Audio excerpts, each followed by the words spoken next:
Voici mon top 5 des projets crypto pas chers sous les 1$ pour la suite du cycle. Évidemment, ce que je te partage, ce n'est que mon avis. Et si tu veux investir, il faut te former et prendre tes propres décisions. En 5e position, on a la crypto HBAR, qui techniquement est intéressante aujourd'hui à recharger. Ensuite, en 4e position, on a le CRO de crypto.com. Et je l'aime bien personnellement parce que je trouve que depuis la fin du dernier bull run, ils ont fait de très grosses campagnes marketing. Et une fois que les retails reviendront, eh bien crypto.com aura une belle place sur le devant de la scène. Ensuite, en 3e position, je vous en avais déjà parlé plusieurs fois, le projet Ondo. C'est du RWA. Et techniquement, je trouve qu'il est pas mal aujourd'hui. Ensuite, on a FET, qui est un regroupement de projets autour de l'intelligence artificielle, qui devrait bien performer si on a une saison des altcoins.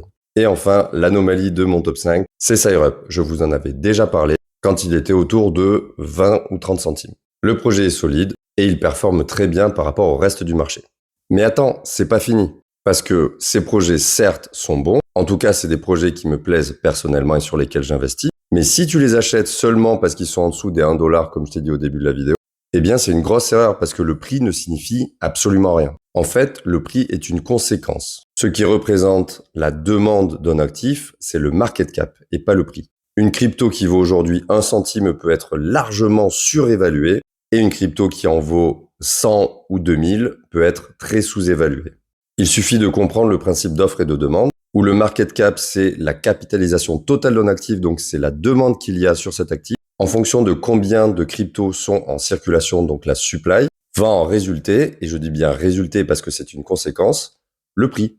Dis-moi en commentaire si ces projets font partie de ton portfolio, et n'oublie pas de mettre en favori cette vidéo, comme ça tu verras par la suite si oui ou non c'était des bons choix d'investissement.